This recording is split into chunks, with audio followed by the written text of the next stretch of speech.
Fishing Mernadua.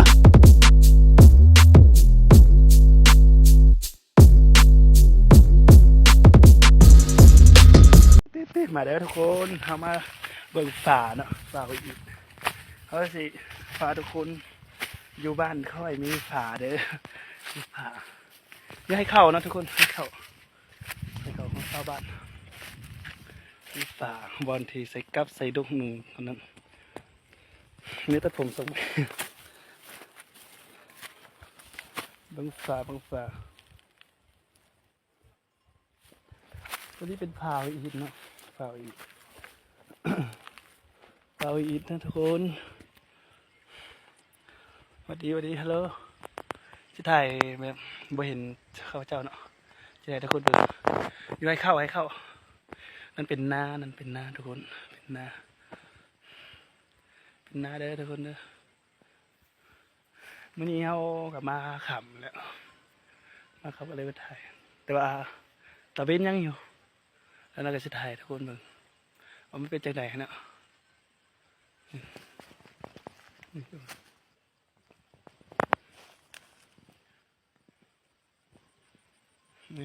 งามอากาศเท่านั้นที่ถ่ายรีวิวทางที่ไปเห็นข้าพเจ้าเนาะให้ทุกคนได้ติดตามเบิ่งน้ำเนาะไปเบิ่งกัน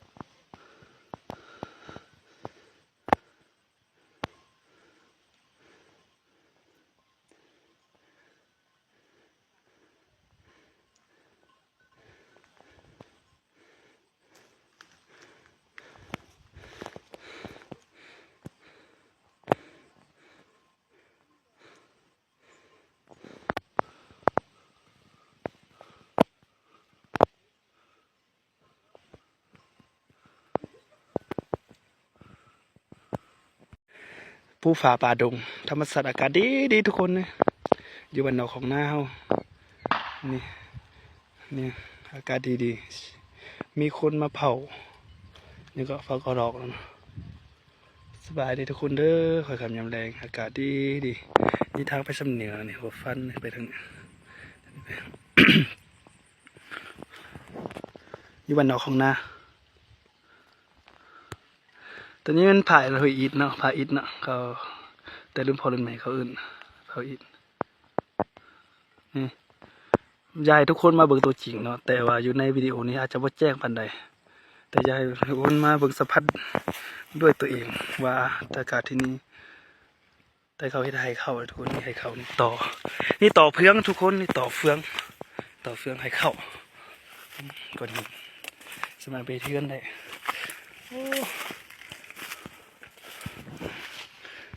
แต่อะไรทุกคน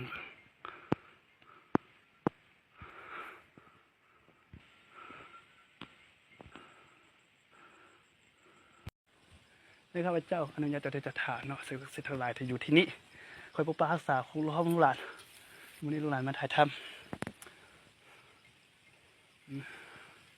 โอ้โดนแล้วว่าได้มาสัมพันธ์เนาะสบายดีไหมสบายดีมีห้อยตัวเบะตัวงัว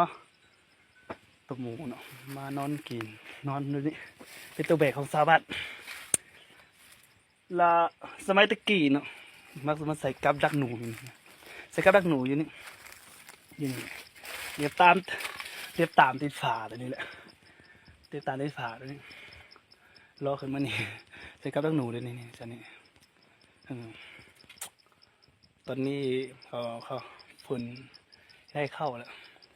แล้วก็บริใส่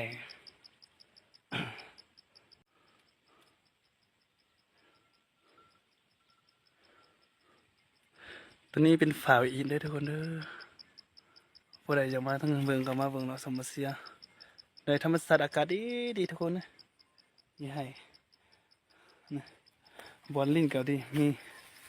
นี่ไฟนั้นมันนางลิ้นสมบิวงามดีทุกคนสมบิวมึงฝาเนาะมึงฝากินกาแฟซิวๆทุกคนเนาะ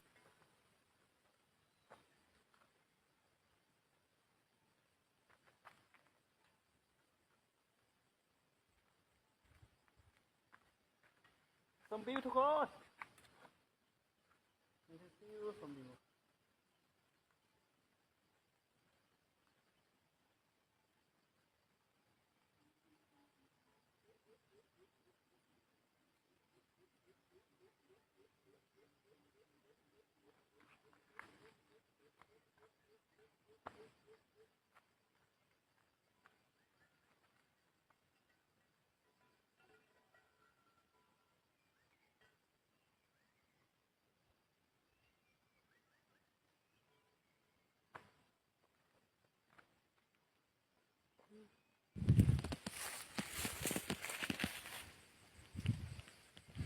maybe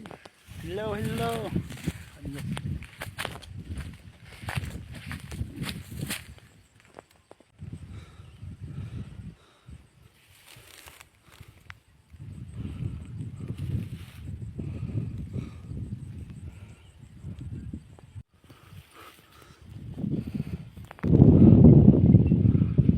วิวทุกคน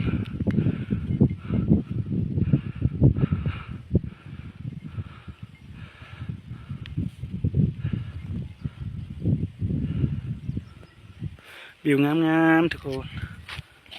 งามสบายดี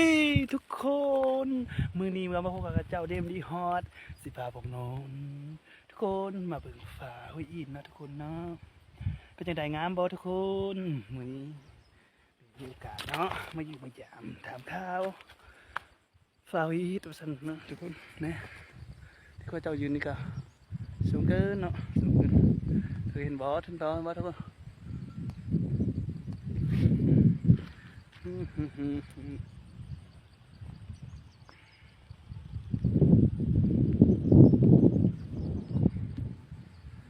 บ๊ายบายสายลมเอ่ยเจ้าสวยฟ้า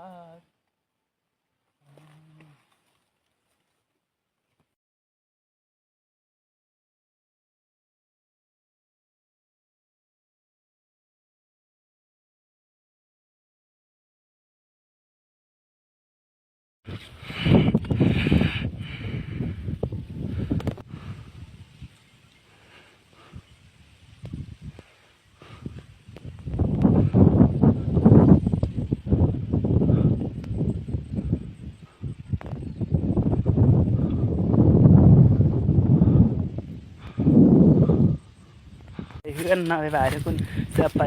เอาหยอดมะฮุงกันเอาดอกมะฮุง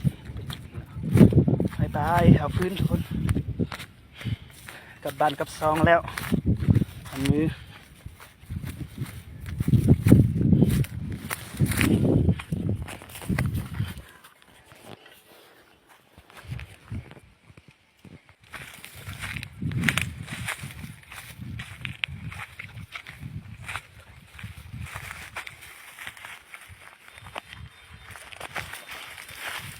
นี่เขามาเก็บเอาหยอดดอกมะฮุงเนาะดอกมะฮุง